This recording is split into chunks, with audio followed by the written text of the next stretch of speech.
ഡ്രൈവറോട് വണ്ടി എടുക്കാൻ പറഞ്ഞ എങ്ങോട്ടാ ഞങ്ങൾ പോണേ? ഇന്നല്ലേ ഇറച്ചിക്കടന്റെ ഉദ്ഘാടനം, നാളെ മീൻ പീടിന്റെ ഉദ്ഘാടനം ഉണ്ട്. നമ്മള് ചെറിയൊരു ബ്ലോഗർ അല്ലേ, നമുക്ക് അതൊക്കെ അല്ലേ കിട്ടുള്ളൂ. അല്ല നമ്മള് സെലിബ്രിറ്റി ഇട്ടേ, നമുക്ക് അതൊക്കെ കിട്ടുള്ളൂ. അപ്പൊ എന്താണ് ഉദ്ഘാടനം അതിന് പോണം? ഇങ്ങനെയാ പോണത്? മനുഷ്യന്മാർ കളിയാക്കൂലേ?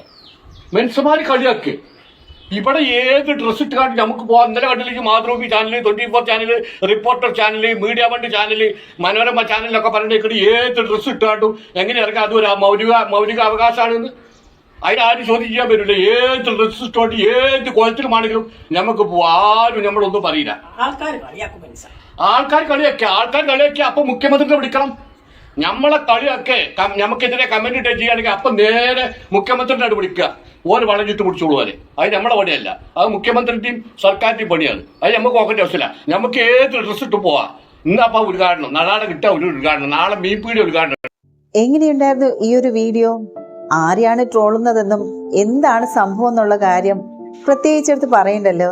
ഹാസ്യ രൂപേണ തന്നെ അത് അവതരിപ്പിച്ചിട്ടുണ്ട്. ശരിക്കും പറഞ്ഞാൽ ചിരിക്കാനുള്ള ഒരു വക തന്നെയുണ്ട് അല്ലേ? ഇതാണ് ശരിക്കും പറഞ്ഞാൽ ഇപ്പോഴത്തെ ആ ഒരു പോക്കെന്ന് പറയുന്നത്.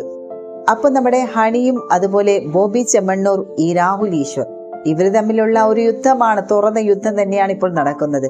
അത് ബോച്ചയ്ക്കെതിരെ ആദ്യമേ ഹണി റോസ് പരാതി കൊടുത്ത് പുള്ളിക്കാരൻ ഇപ്പോൾ കാക്കനാട് ജയിലിലുമാണ്. അടുത്തത് രാഹുൽ ഈശ്വറിനെതിരെയാണ് ഹണി റോസ് പരാതി കൊടുത്തത്.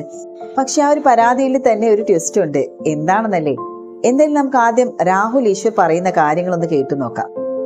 ഹണി റോസ് താങ്കൾക്കെതിരെ പരാതി നൽകുന്നു. അപ്പോൾ അതിനെതിരെ അന്വേഷണം നടത്താൻ പോലീസ് തയ്യാറെടുക്കുന്നു. മുൻകൂർ ജാമ്യാപേക്ഷയ്ക്കായി രാഹുൽ ഈശ്വർ കോടതിയെ സമീപിക്കുന്നു. അപ്പോൾ എന്താണ് നമ്മൾ ഇതിൽ നിന്ന് മനസ്സിലാക്കുന്നത്? ഇപ്പോൾ നമ്മൾ നേരത്തെ സംസാരിച്ചതുപോലെ തന്നെ രാഹുൽ ഈശ്വർ ഈ വിഷയത്തിൽ സംസാരിച്ച കാര്യങ്ങളെല്ലാം പരിശോധിക്കുമ്പോൾ ഒരു വാക്കുപോലും ഒരു മോശമായ രീതിയിലോ ഏറെ ബഹുമാനം നിലനിർത്തിക്കൊണ്ടാണ് കൃത്യമായ കാര്യങ്ങൾ രാഹുൽ ഈശ്വർ സമൂഹത്തിലേക്ക് എത്തിച്ചത്. എന്നിട്ട് പോലും അത്തരം നീക്കം നടത്തുന്നവർക്കെതിരെ പോലും ഈ കേസ് കൊടുക്കാൻ നീങ്ങുമ്പോൾ എന്ത് പാഠമാണ് സമൂഹത്തിന് ഇതിൽ നിന്ന് മനസ്സിലാകുന്നത്? രണ്ട് കാര്യങ്ങളാണ് മാഡം. ഒന്ന്, ഹണി റോസിന് വിഷമം ഉണ്ടായി എന്ന് പറഞ്ഞു. അത് കേട്ടപ്പോൾ ജെനുവിൻലി എനിക്ക് വിഷമം തോന്നി, അല്ലെങ്കിൽ വീട്ടുകാർക്ക് വിഷമം ഉണ്ടായി എന്ന് തോന്നുന്നു. ജെനുവിൻലി വിഷമം തോന്നി. അത് ഞാൻ ഭംഗിക്ക് വേണ്ടിയൊന്നും പറയുന്നതല്ല, ഞാൻ സത്യസന്ധമായ കാര്യങ്ങൾ പറയുന്ന ഒരു വ്യക്തിയാണ്. പക്ഷെ ഹണി റോസിനെതിരെ പരാതി കൊടുത്തത് കൊണ്ട് ഹണി റോസിനെതിരെയുള്ള വിമർശനം ഒരു പൊടിക്ക് പോലും കൂടില്ല, ഒരു പൊടിക്ക് പോലും കുറയുകയുമില്ല. കാര്യം ഹണി റോസ് എനിക്കെതിരെ കൊടുത്ത പരാതിയുടെ ബേസിലല്ലല്ലോ ഞാൻ ഹണി റോസിനെ വിമർശിക്കുന്നത്. അതുകൊണ്ട് ഹണി റോസിനെതിരെയുള്ള വിമർശനം തുടരും. രണ്ട്, ഹണി റോസ് മനസ്സിലാക്കേണ്ടത് നമ്മളെല്ലാം പബ്ലിക് മേഖലയിൽ നിൽക്കുന്നവരാണ്. നമ്മൾ അത്തരം വിമർശനങ്ങൾ ഉൾക്കൊള്ളാൻ തയ്യാറാകണം. എനിക്കെതിരെ അതേപോലെ രൂക്ഷമായ വിമർശനം വന്നതാണ് മലയാളി ഹൗസിന് ശേഷം. ഞാൻ ആ വിമർശനങ്ങൾ ഉൾക്കൊണ്ടു, വിമർശിച്ചവരെ ബഹുമാനിച്ചു. ഞാൻ അവർക്കെതിരെ എല്ലാം കേസെടുക്കാനല്ല പോയത്. റെസ്പെക്ട്ഫുൾ ക്രിറ്റിസിസം, ഫെയർ ക്രിറ്റിസിസം നമ്മുടെ സമൂഹത്തിൽ നിലനിൽക്കണം. പിന്നീട് ഓർക്കേണ്ട വളരെ പ്രധാനപ്പെട്ട ഒരു കാര്യം, നമ്മുടെ നാട്ടിൽ നമ്മുടെ മഹാത്മാഗാന്ധിയെ വിമർശിക്കാം, അല്ലെങ്കിൽ നമ്മുടെ മദർ തെരേസയെ വിമർശിക്കാം, പ്രസിഡന്റിനെ വിമർശിക്കാം, പ്രധാനമന്ത്രി മോദിജിയെയും സോണിയാഗാന്ധിയെയും നമ്മുടെ മുഖ്യമന്ത്രി സഖാവ് പിണറായി വിജയനെ വിമർശിക്കാം. ഹണി റോസിനെ വിമർശിക്കാൻ പാടില്ല എന്ന് പറയുന്നതിൽ എന്തെങ്കിലും ന്യായമുണ്ടോ?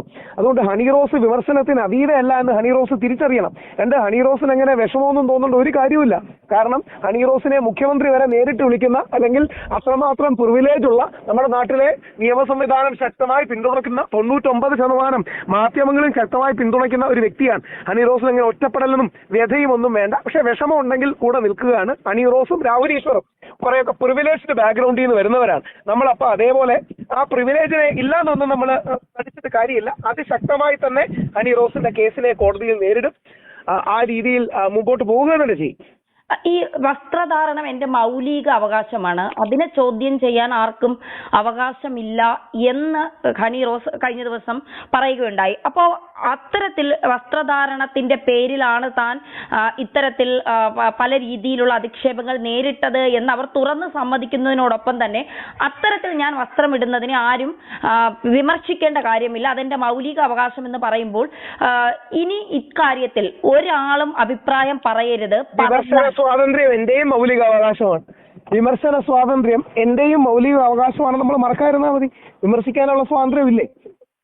വിമർശിക്കാനുള്ള സ്വാതന്ത്ര്യം എന്റെയും മൗലിക അവകാശമാണ്. ആ മൗലിക അവകാശത്തിൽ വേറൊരാൾ കൈകടത്തണ്ട. അതിനെ ബഹുമാനപരിസരമായിരിക്കണം, ആഭാസം പറയുന്നതായിരിക്കരുത്, അസഭ്യം പറയുന്നതായിരിക്കരുത്. അതുകൊണ്ട് അതുമായിട്ട് ശക്തമായി മുമ്പോട്ട് പോവുക തന്നെ ചെയ്യും.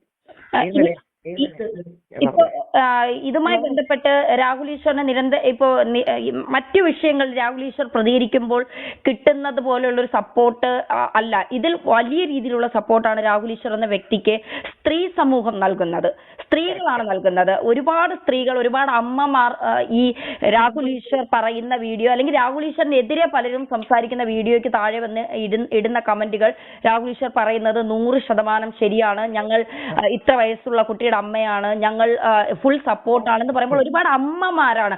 അപ്പോൾ സമൂഹത്തിൽ ഇപ്പോഴും നമ്മളൊക്കെ പറയുന്നത് നമ്മൾ വസ്ത്രം ധരിക്കുന്നത് ഇങ്ങനെ ആവണം, അല്ലെങ്കിൽ അത് നമ്മുടെ ഇഷ്ടമാണ്, നമ്മൾ എന്ത് ചെയ്യണം ഏത് ചെയ്യണം, പക്ഷെ അങ്ങനെ അല്ല എന്നൊരു സമൂഹം പറയുന്നുണ്ടല്ലേ? അതെ അതെ, തീർച്ചയായിട്ടും അമ്മമാരിൽ നിന്ന് സഹോദരിമാരിൽ നിന്ന് കിട്ടുന്ന പിന്തുണ വളരെ വലുതാണ്. ഇത് അവർക്കും കൂടെ വേണ്ടിയുള്ളതാണ്. സഭ്യമായ വസ്ത്രധാരണം നമ്മുടെ എല്ലാവരുടെയും ഉത്തരവാദിത്തമാണ്. അത് കുടുംബ മൂല്യങ്ങൾ സംരക്ഷിക്കാൻ, നമ്മുടെ സംസ്കാരം സംരക്ഷിക്കാൻ, ധാർമ്മികത സംരക്ഷിക്കാനുള്ളതാണ്. അതുകൊണ്ട് വിശാല അർത്ഥത്തിൽ സംസ്കാരത്തിന് വേണ്ടിയുള്ള പോരാട്ടമാണ്, ധാർമ്മികതയ്ക്ക് വേണ്ടിയുള്ള പോരാട്ടമാണ്. ഇനി എന്താണ് മുന്നോട്ട് ഇതുമായി അതിശക്തമായി ഈ കേസ് ഹൈക്കോടതിയിൽ നേരിടും. ഇതുമായി ബന്ധപ്പെട്ട് ഇനി അറസ്റ്റ് അങ്ങനെ ഏതെങ്കിലും തരത്തിലുള്ള അറസ്റ്റ് ഉണ്ടെങ്കിലും അറസ്റ്റ് ചെയ്തിട്ട് തിരിച്ചു വന്നിട്ട് വിമർശനം തുടരും. ഇതേ രീതിയിൽ തന്നെ മുന്നോട്ട് പോകും അതിശക്തമായി. ഈ വിമർശിക്കാൻ സ്ത്രീകൾ ഇടുന്ന വസ്ത്രധാരണം അവരുടെ ഇഷ്ടത്തിനാണ്, അതിൽ വിമർശിക്കാൻ രാഹുൽ ഈശ്വറിന് എന്താണ് യോഗ്യത, എന്താണ് അധികാരം എന്ന് സോഷ്യൽ ഓഡിറ്റിന് എല്ലാ വ്യക്തികൾക്കും റൈറ്റ് ഉണ്ട് എന്ന തിരിച്ചറിവാണ്. അത് പക്ഷേ ബഹുമാന പുരസ്സരമായിരിക്കണം, അധിക്ഷേപമായിരിക്കരുത്. ഹണി റോസിന് വസ്ത്രധാരണ സ്വാതന്ത്ര്യം ഉള്ളതുപോലെ രാഹുൽ ഈശ്വറിന് വിമർശന സ്വാതന്ത്ര്യവും ഉണ്ട് എന്ന് നമ്മൾ മറക്കരുത്. ഈ സ്വന്തം കേസ് താൻ തന്നെ വാദിക്കുമെന്ന് പറയുമ്പോൾ അത്രയും കോൺഫിഡൻസ് ആണോ ഈ കാര്യത്തിൽ? നല്ല കോൺഫിഡൻസ് ആണ്.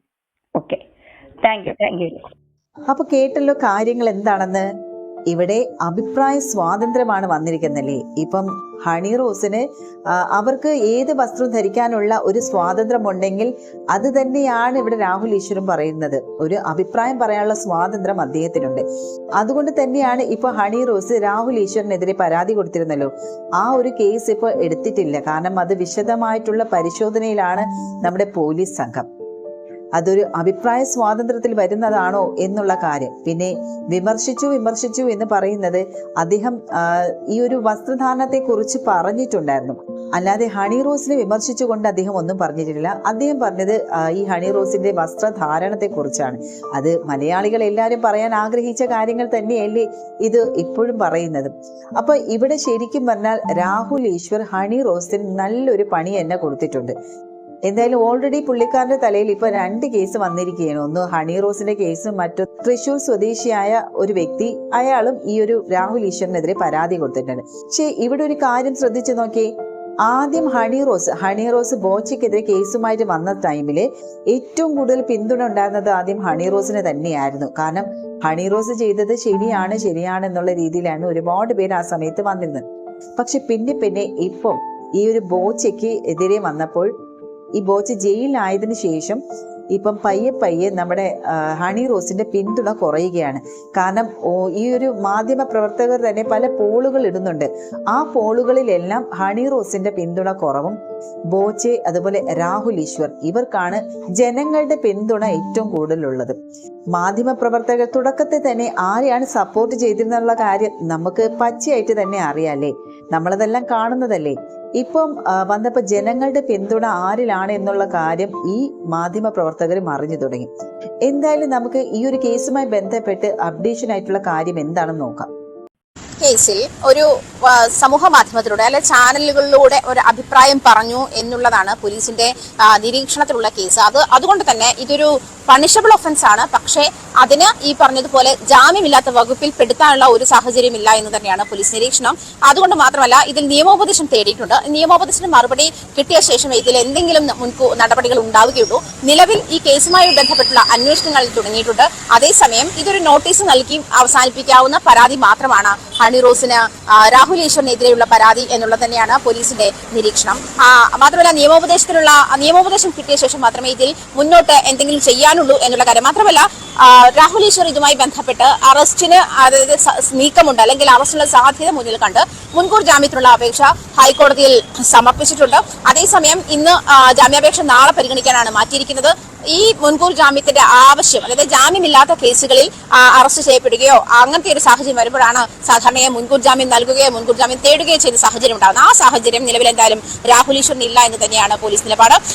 അതുകൊണ്ട് തന്നെ ഇത് ഈ മുൻകൂർ ജാമ്യാപേക്ഷയുമായി രാഹുൽ ഈശ്വർ മുന്നോട്ട് പോകേണ്ട സാഹചര്യമൊന്നും നിലവിലില്ല എന്ന് തന്നെയാണ് പോലീസ്. ബോബി ചെമ്മണ്ണൂർ അവരെ സ്പർശിക്കുകയും ലൈംഗിക ഉദ്ദേശത്തോടു കൂടി സ്പർശിക്കുകയും അത് അവരുടെ നേരെ ലൈംഗിക അധിക്ഷേപം നിരന്തരം നടത്തുകയും, അതായത് അവരെ തന്നെ ഉദ്ദേശിച്ചുകൊണ്ട് നിരന്തരം ലൈംഗിക അധിക്ഷേപം നടത്തുകയും ചെയ്യുന്ന ഒരു നീക്കമാണ് ബോബി ചെമ്മണ്ണൂർ, അല്ലെങ്കിൽ ഒരു മൂവാണ് ബോബി ചെമ്മണ്ണൂരിന്റെ ഭാഗത്തുനിന്നും ഉണ്ടായത്. ഇത്തരം കാര്യങ്ങൾ തമ്മിൽ വ്യത്യാസമുണ്ട്. ബോബി ചെമ്മണ്ണൂർ ചെയ്ത കേസ് രജിസ്റ്റർ ചെയ്തിരിക്കുന്നത് ഭാരതീയ ന്യായ സംഹിത 75 വകുപ്പിൽ പ്രകാരമുള്ള 1, 4 ഇത് രണ്ടും ജാമ്യമില്ലാത്ത വ്യവസ്ഥകൾ നിഷ്കർഷിക്കുന്നതാണ് എന്നുകൂടി പോലീസ് പറയുന്നുണ്ട്. അതേസമയം ഈ സോഷ്യൽ മീഡിയ ഹാൻഡിലുകളിലുള്ള കമന്റ് എന്ന് പറയുന്നത് ജാമ്യം ലഭിക്കാത്ത വകുപ്പല്ല, ജാമ്യം ലഭിക്കുന്ന വകുപ്പ് തന്നെയാണ്. പക്ഷേ അറസ്റ്റ് ചെയ്ത് ജാമ്യത്തിൽ വിടുന്ന നടപടിയിലേക്കാണ് അത് പോവുക, അല്ലെങ്കിൽ അറസ്റ്റ് ഉണ്ടാകുന്ന പോലീസ് ഈ കാര്യത്തിൽ അല്ലെങ്കിൽ നിയമപരമായ നടപടികൾ ഉണ്ടാകുന്ന. അപ്പൊ നാളെയാണ് ബോബി ചെമ്മണ്ണൂരിന് ജാമ്യ ഹർജി കൊടുത്തിന്റെ ആ ഒരു വിധി വരുന്ന ദിവസം. ഇപ്പോ നാളെ അറിയാൻ സാധിക്കുമല്ലേ ബോച്ചെ അഥവാ ബോബി ചെമ്മണ്ണൂർ എന്ന് പറയുന്ന ആ വ്യക്തിക്ക് ജാമ്യം കിട്ടുമോ ഇല്ലേ എന്നുള്ളത്. എന്തായാലും ബോച്ചെ അതുപോലെ ഹണി റോസ് ഇവരുടെ ഇടയിൽ ജനങ്ങൾ ഏറ്റവും കൂടുതൽ പിന്തുണ അറിയിച്ചിരിക്കുന്നത് ബോച്ചെ രാഹുൽ ഈശ്വറിന്റെ ഭാഗത്ത് തന്നെയാണ്.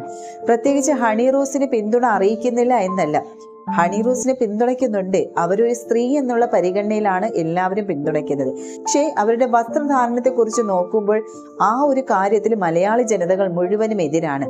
അല്ലാതെ പക്ഷെ നോക്കുവാണെങ്കിൽ ഹണി റോസിന് തന്നെയായിരിക്കും എല്ലാവരും സപ്പോർട്ട് ചെയ്യുന്നുണ്ടായിരിക്കാം.